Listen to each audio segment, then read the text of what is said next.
Before we get into this special weekend edition of Just the Truth, let me tell you about the latest special from Mike Lindell at MyPillow. The standard MyPillow, normally $49.98, for a limited time only, just $14.88 with promo code Joey. Go to MyPillow.com, click on the radio listener specials, and see all the specials. There's a limited quantity of just 10 at this special price. That's $14.88 with promo code Joey. Thanks for joining me in the PhD Weight Loss Studio. To lose weight for the last time, visit myphdweightloss.com. If you ask anyone in the upstate of South Carolina for a recommendation for a good meal, Soby's New South Cuisine will always be on the list. It started over 20 years ago when Carl Sobocinski had a vision for not only creating the best dining experience on that South Main Street of Greenville area, but literally transforming that part of the city.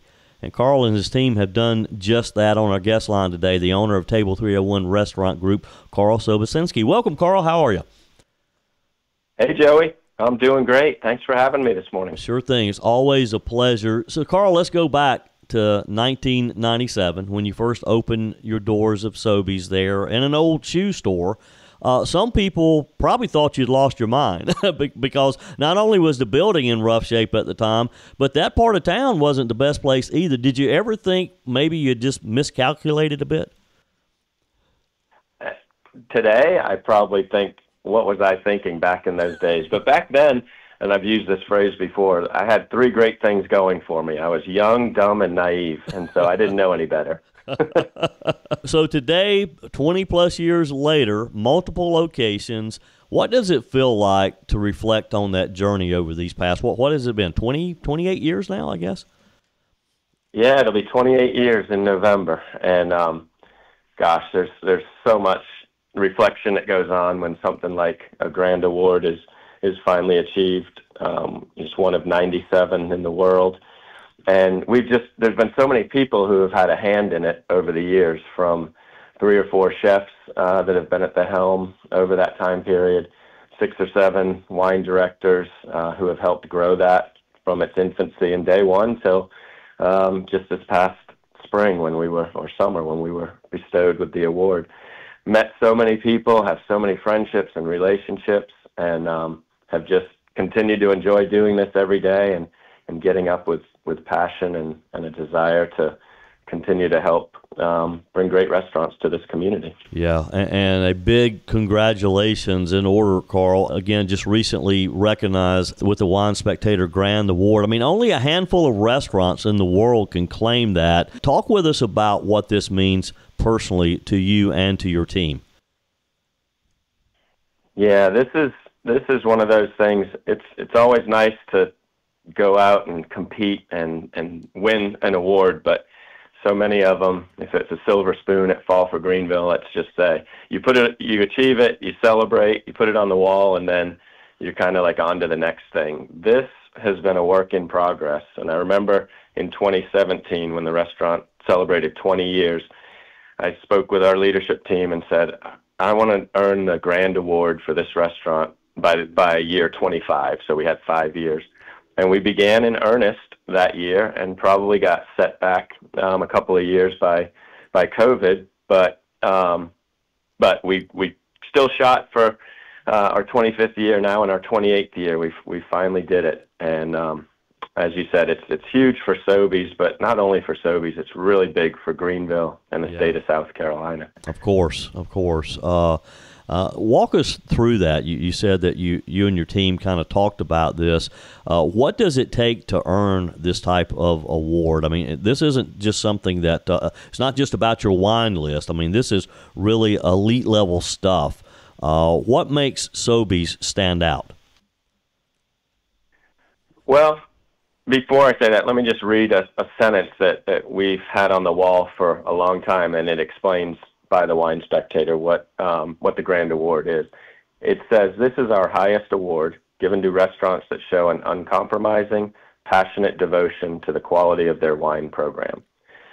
And so, as you said, it is about the wine program, but we had an anonymous inspection. They dine, they rate you on your dining experience, on your guest service, and obviously on your cellar. And so after the anonymous diner, we got an email a few weeks later that said, we've been in, we've we had a great experience. Next step in the process is to come and audit your wine cellar.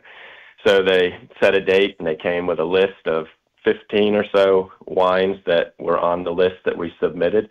And that's they have to do that, because you could just create a list and submit it, and you may not have those wines in the cellar.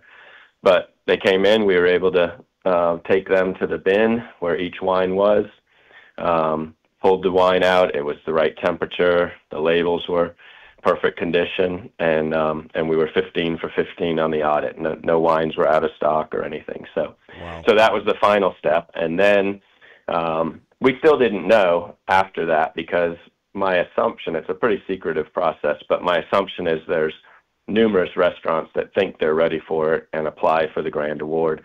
And they typically recognize, 2 years ago they recognized no new winners, but I've never seen more than 4 in 1 year. So yeah. We were on pins and needles. And then finally we got a letter from them that said, you have won. The information's embargoed until June the 20th, and we'll be in touch. Wow. Carl Sobocinski is my guest today. He is the CEO, founder of Table 301 Restaurant Group, one of those, of course, being Soby's, who was just recently awarded the Wine Spectator Grand Award. And again, this is, I think there were 3 this year, correct? That's correct. The first one ever in the state of South Carolina. And then the other 2 winners were from the San Francisco Bay Area and the country of France. So putting us on the global stage, it was pretty cool, and we still have goosebumps when we talk about it. Yeah, and as you should. Again, congratulations, Carl. You've done a lot of great things for the upstate of South Carolina, but this has truly put us on the map. And a lot of people come to Greenville because of how our city has transformed. And look, when you first looked at that shoe store many years ago, and you transformed that, this is not hyperbole here. You transformed South Main Street. Well, you're kind. It's taken a great team and a whole bunch of us to do it. But it's been fun to have been here the whole time and watch it grow. And I think there's also a lot of excitement around here about the Michelin Guide is actually rating restaurants in both Carolinas right now, and they'll reveal those winners in November. But just like when a lot of people travel, they use the Michelin Guide to see if their recommended or star-rated restaurants are in the city. The same thing happens with the Wine Spectator Grand Award. And so it's already, in just the first 3 weeks, driven people here who have walked into the restaurant and said, we're from Charlotte, we're from Asheville, we're from Atlanta, and we read about this and we want to come see your wine cellar and try your wines. And sure. So just like the Michelin Guide will drive traffic here, this will certainly drive people here for a culinary excursion. And that helps everybody, because they're only going to eat with us one night, and hopefully they're going to spend 2 or 3 nights and dine in other restaurants around our city. Sure. It makes sense. And, of course, Soby's is one of multiple restaurants in the Table 301 family. Before we get into some of the other restaurants, Carl, why Table 301? How did that name come about? It's a great story. If you've been to Soby's, it's a 2-level restaurant, and at the top of the stairs on the mezzanine that wraps the kitchen, there's a table for 2 at the top of the stairs. And from day one, it was the most requested table. I think up there, guests feel like they're at the chef's table. They're in the kitchen looking down. They can communicate and talk to the cooks and the chef, and they can look out over the restaurant. And to us, that just epitomized hospitality and how we wanted every guest to feel. So when we were looking for a name and a parent company name and brand of the group, we just said, how about Table 301? That's the experience we want everyone at every table to have. And so that's where the name was derived. Yeah, and that name, Table 301, has become synonymous with good food, good service, and a community partner. You do so much in the community. Let's talk a minute about those other brands then. The Lazy Goat, Nosedive, and one of your newest, which is quickly becoming one of my favorites, Tavola. Is it like having children competing for your attention? That's a great analogy. Yes, I think so. I only have 2 children, but we have 6 restaurants right now, so there's a lot of competition out there. But over the last several years, what I've enjoyed is starting the newer restaurants with somewhat of an exit strategy and a plan to sell those restaurants in a few years to a hardworking managing partner, a chef or a manager, and turning them into entrepreneurs and creating a legacy for their families. And so we've done that 5 times now, and Wow. we intend to do that with several other of the current restaurants. But Tavola we're loving it. I actually was out there last night and had a wonderful meal and enjoyed time with the team out there. You know, I say out there because all of our restaurants are downtown. Mm-hmm. Tavola is in Bridgeway Station off 385 in Malden. And what a fun little neighborhood community they've built out there at Bridgeway. That is for sure. And I got to say, the chicken parmesan is to die for. I mean, it's just amazing. Again, it's becoming our favorite restaurant in that area, of course. You know, a lot of restaurants, with me today, Carl Sobocinski, a lot of restaurants don't make it 5 years, much less the close to 28 years that you're coming upon. What do you think has been the secret to your longevity and continued success? I don't mean to oversimplify it, but I really think it's our people. It's trying to hire people with the hospitality gene and knowing that we could make a mistake. We're human, and something may not come out to the table perfect or right all the time, but it's how we take care of people and how we treat them and how grateful we are that they're with us and choosing to spend their evening or their afternoon with us. So, I mean, you have to have it. There's also 3 components I've always spoken of: the ambiance and the feel of the restaurant, the food and the quality of the food, and then the service and the attention to detail. And so you really have to try to put all 3 of those together. But at the end of the day, human connection is so important, and we try to make sure that guests know we're thankful and grateful that they're with us, and if anything is wrong, we try to solve the problem with compassion and empathy, and welcome them back for another meal at another time. Yeah. How many employees does Table 301 have now? We have over 500 Wow. full and part-time associates on the team. Wow, but because in addition to your restaurants, you do catering and all too, right? We do. We have a growing, fast-paced catering business that's expanded. Our operations are here in Greenville, but we're up in western North Carolina in the Cashers and Highlands area almost every weekend for weddings, and are all over Greenville, whether it's an office lunch or a social gathering, rehearsal dinner, wedding reception. It's a fun business for those who like being on the road and bringing the restaurant and the food to the guests and the venue that they're at. Yeah. You mentioned your team multiple times, and it does take a team, particularly with a business the size of Table 301 and the multiple locations. You know, your restaurants, Carl, they aren't just places to eat. They have become a part of the community here. You've been so involved in so many different things. How important do you feel that component, the community involvement, that connection has been to the success of Table 301? I think it's paramount, and you know, at a period of time, you know, like most people at every 5 or 10 year birthday, the milestone ones, you start to reflect on a lot of things. And for me, at 45 and 50, I remember reflecting on what we had done, and I'd been in the business, you know, now I've been in the business 35 years. But after 20 or 25 years, you start to wonder, is what I'm doing valuable and impactful? And is there something else I should do, you know, in the next chapter? And at first I started to think, you know, we're just serving meals, we're just serving people. And then you dig deeper into it and you're like, wait a minute, I just ran into so-and-so and they told me that they were engaged in Soby's. And I just ran into so-and-so and he told me that his 3rd child had just had their rehearsal dinner at the Lazy Goat, and that they have memories, and we're helping create those memories. And being a part of, I guess the most important thing for our team is that we're a part of people's best days. Yeah. And sometimes you're a part of their toughest days.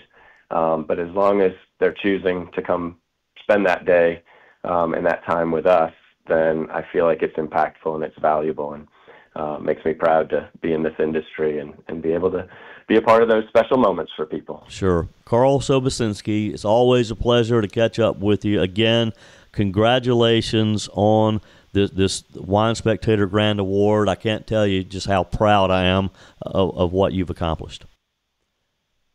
Thank you, Joey. I'll never forget, we all got started together, so please give your family my best, and I look forward to seeing all of you hopefully sometime soon. Sure thing. Your comments are welcome on the Furman Ford text line, 864-477-JOEY. That's 864-477-5639. Email's always welcome, joey@joeyhudson.com. If you've listened to me over the years, you know how much Peg and I love Jesse and Simon, our two Cocker Spaniels, and we love to support groups who look out for our little furry friends. Rusty's Legacy is one of those groups. Their motto, every life matters, and yes, it does. On our guest line today to talk with us about this wonderful organization is the founder of Rusty's Legacy, Jeri Arledge. Jeri, welcome. How are you? Thank you so much. I'm great. Thank you. Well, I appreciate your time. So let's just start at the beginning. Tell us about the name, Rusty's Legacy. Who was Rusty? Rusty was a dog who showed up. I lived in the eastern part of North Carolina. He showed up at my door after a hurricane, and I took him in. He was just a really special dog, and was I trained him to be a service dog. We went to nursing homes, and he would work with people with dementia. He was just great with them. And at one point, after I had moved back to Charlotte, somebody broke into my house, and my service dog saved my life by getting that person out of my house. Wow. So, when Rusty passed away, it became obvious to me that in order to honor him, I needed to work with dogs. And I recently moved to McDowell County in western North Carolina, and had discovered that over 3,000 dogs a year were being euthanized. And upon that discovery, I couldn't sleep. It had come to be my turn to do something about it. And that's how Rusty's Legacy began, was it just very organically. Yeah. Wow. What a great story. And through Rusty's Legacy, a lot of animals are being saved every year. You're a no-kill shelter. The need is just so big, as you described. Does it get a little overwhelming at times, just thinking about the task that you have? It does. But what we do is we just put our heads down and focus on what's directly in front of us.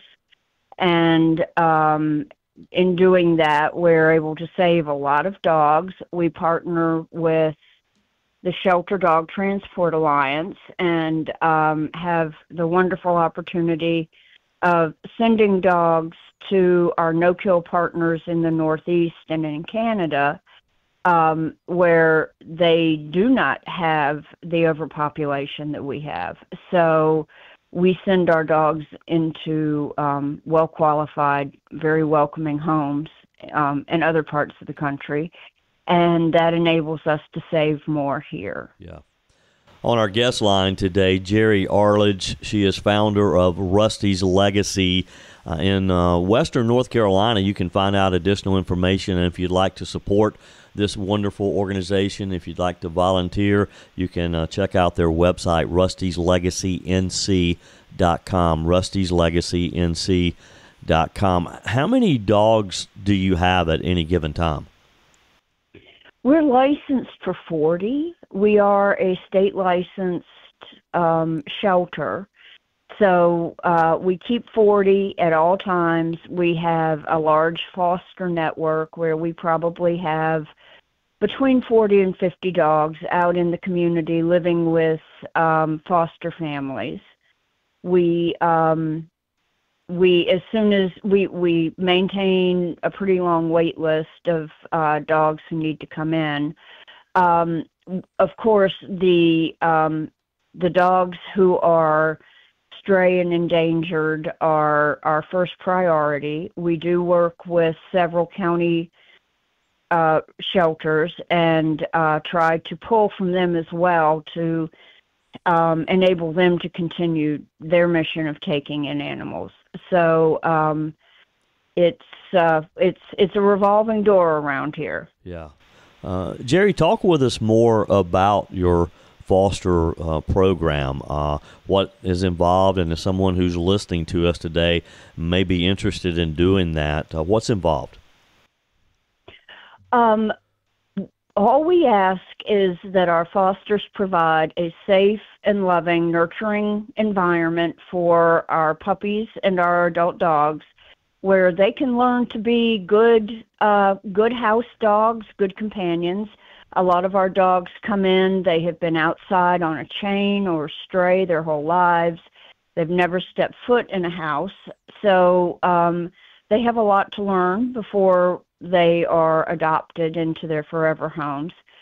So we are delighted to accept people who can give us a commitment of 4 to 6 weeks to care and love for puppies and adults. We only rescue dogs here. We're not any other animals.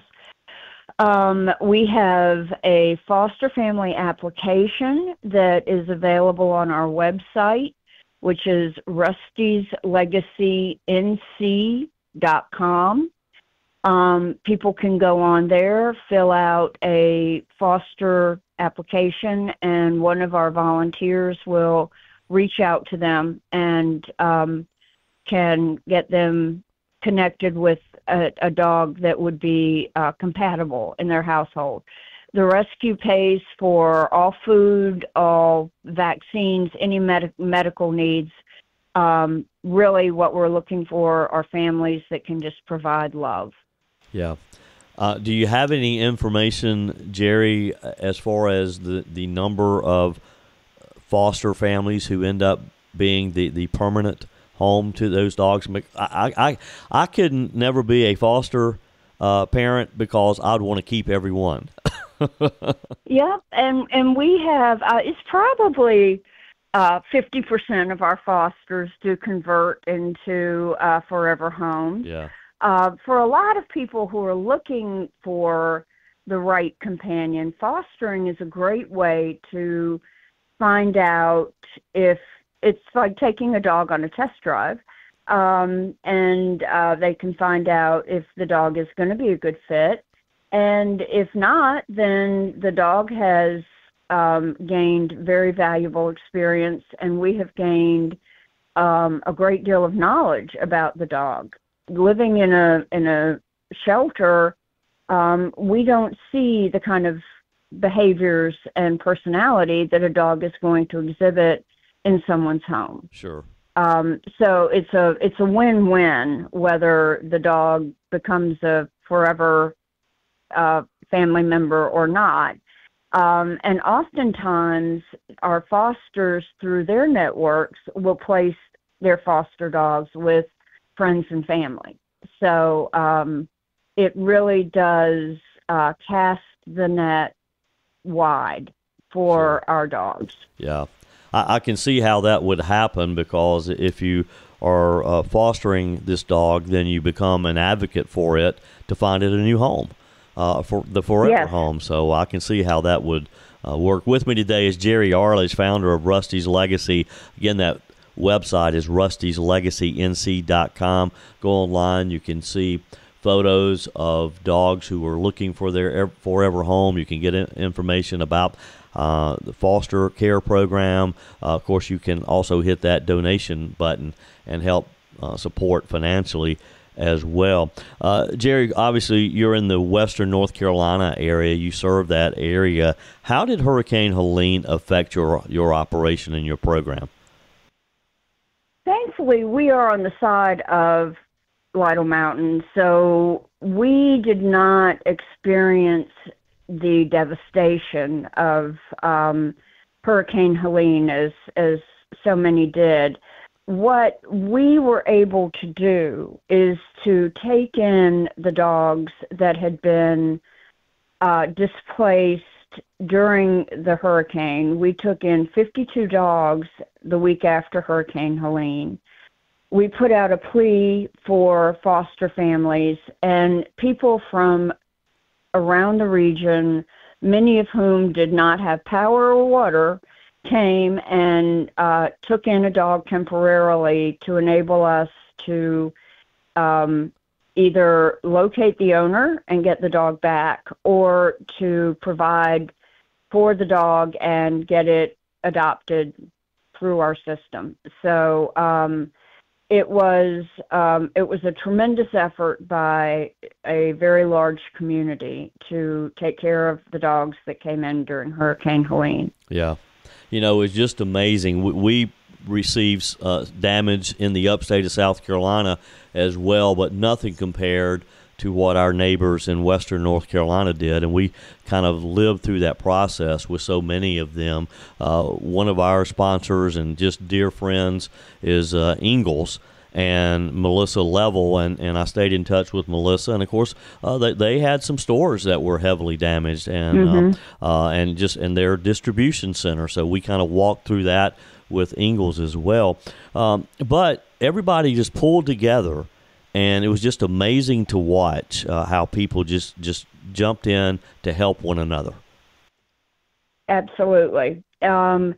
It brought out the very best in so many people, and I have to say that we became a hub for food distribution in the area, and we got food from all over the country, and people just showing up with all sorts of donations and wanting to help. And it was just an amazing experience to be a part of that outpouring of love and support for the community. Yeah. Jeri Arledge is with me on our guest line today. She's founder of Rusty's Legacy in western North Carolina. Jeri, what would you say is your biggest challenge right now? Our biggest challenge is that the need is so much greater than our capacity to meet that need, and the capacity of the community. Our county shelter is also a no-kill shelter. They stay full. We stay full, and we are supported through donations. So our greatest needs are first financial, because we are bringing dogs in who require a great deal of veterinary care. We spay and neuter everybody. Everyone gets up to date on all their vaccines. If they are heartworm positive, we treat them. We, like during Hurricane Helene, we had a lot of dogs come in with orthopedic injuries. They needed their bones set and other surgeries. So we always have an outrageous vet bill that we're trying to pay. And then our second need really is a need from the community to spay and neuter their dogs. Yeah. We have so many unintentional litters and so many puppies and mothers who come in because of an accidental breeding. Yeah. Well, I applaud what you do. Again, my wife, Peg, and I, we love our little furry friends. We have 2 Cocker Spaniels, as I mentioned, Jesse and Simon. My listeners feel like that they that they are sort of foster parents or God parents of our 2 dogs, because I talk about them all the time. But they become such a huge part of your life, and so I applaud what you do. And as I mentioned to you earlier, I learned about what you do through our mutual friend, Melissa Level with Ingalls. Ingalls does such a great job in our community, and so and Melissa just had a special event in her life recently as she got married. So what I want to do today is I'm going to send you a $1,000 contribution to help support what you're doing. Wow. In honor of my dear friend Melissa Level, and I know that she's been a big supporter of yours, but I want to help. Yes, she has. I want to help out, and I'm just so proud to call Melissa a friend. Well, thank you so very much. Her support and the celebration of her marriage has been a tremendous gift to Rusty's legacy. And we're so very grateful to Melissa and to Ingalls, who has supported us throughout the years. So thank you so very much. Well, thank you for what you do. Jeri Arledge with Rusty's Legacy. Again, that website is rustyslegacync.com, rustyslegacync.com. Jeri, again, thank you for your time today, and thank you for what you do in our community. Thank you so very much. Thank you. Thank you. That's it for this special weekend edition of Just the Truth. Thanks for joining me in the PhD Weight Loss Studios. To lose weight for the last time, visit myphdweightloss.com. If you haven't joined my mailing list yet, visit my website, joeyhudson.com. Click on the Connect with Joey button so that you can receive our emails and the most up-to-date news. Also, join me on my YouTube channel. Be sure and like, comment, and subscribe. Just search for Joey Hudson. As always, thanks for spending a few minutes of your day with me. Do me a favor and forward this episode to a few friends. Just click on the share button and send to your contacts. We need to build an army of conservatives to win our country back, and we can do that by continuing to share the truth with our friends and family. Keep those comments coming via the Furman Ford text line 864-477-JOEY. Email to joey@joeyhudson.com, and I love your messages on the MyPillow message line. Again, that's 864-477-JOEY, 864-477-5639. Be sure and take advantage of the MyPillow special, just $14.88 on the standard MyPillows when you use promo code Joey. Order online at mypillow.com or call 800-893-4053. We're back again tomorrow and hope you'll plan to join us. Until then, remember, God's got this. He's still in control.